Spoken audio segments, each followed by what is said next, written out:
আর্চিকরে মহিলা ইন্টার্ন কাদম্বিনী মর্মান্তিক খুন করে ধর্ষণ করার ঘটনায় সরব কলকাতা পৌর সংস্থার চিকিৎসক এবং স্বাস্থ্যকর্মীরা। গতকালকে মেয়র ফিরহাদ হাকিমের সঙ্গে দেখা করে প্রতিবাদ জানানোর পর মঙ্গলবার পূর্ব ঘোষিত কর্মসূচি অনুযায়ী এদিন কলকাতা পৌর সংস্থা থেকে প্রতিবাদ মিছিল বের করে চিকিৎসক থেকে শুরু করে স্বাস্থ্যকর্মীরা। আর্চিকরে আন্দোলনকারীদের সমর্থনে এদিন কেএমসি টু আর্চিকর মার্চের ডাক দেন পৌর সংস্থার চিকিৎসক থেকে শুরু করে স্বাস্থ্যকর্মীরা। এদিন আর্চিকরের ঘটনার প্রকৃত দোষীদের দৃষ্টান্তমূলক শাস্তির দাবি করে প্রতিবাদ মিছিলে শামিল হন তারা। তাদের দাবি, তারা কাদম্বিনীর জন্য বিচার চান। তারা চান অবিলম্বে দোষীদের গ্রেপ্তার করে উপযুক্ত শাস্তির ব্যবস্থা করুক, যাতে আগামী দিনে এই ধরনের জঘন্য অপরাধ করতে কেউ সাহস না পায়।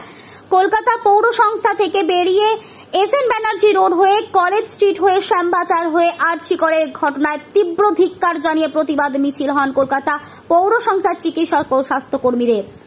ব্যুরো রিপোর্ট, চ্যানেল 24 নাও, সত্য কথা সবার আগে। আপনারা জানেন যে এনআরএসে যে ঘটনাটা ঘটেছে, যে নারকীয় ঘটনা ঘটেছে, তার প্রতিবাদে এবং তার বিচার চেয়ে সারা বাংলা জুড়েই যে আন্দোলন হচ্ছে, ছাত্র সমাজের এবং যুব সমাজের যে আন্দোলন এবং এখন নাগরিক সমাজ যেটাতে যুক্ত হয়েছে, আমরা সেইখানে সমর্থন জানিয়ে বৃহত্তর আন্দোলনের সাথে যুক্ত হতে আজ এনআরএসে যে গণকনভেনশন আছে তাতে আমরা পার্টিসিপেট করার জন্য এগিয়ে চলেছি।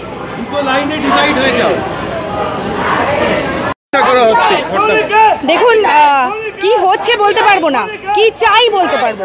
আমাদের এখান থেকে আমাদের একটাই বক্তব্য, আজ একটা ছেলে একটা মেয়ে যেই হোক তার সিকিউরিটি আমাদের সিস্টেমই তো দেখবে, তাই না?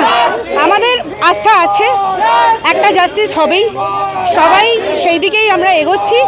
কেএমসির কর্মীবৃন্দ, হেলথের কর্মীবৃন্দর তরফ থেকে আমাদের এইটুকুই বলা যে আমরা জাস্টিস চাই, জাস্টিস পাবো আশা করেই।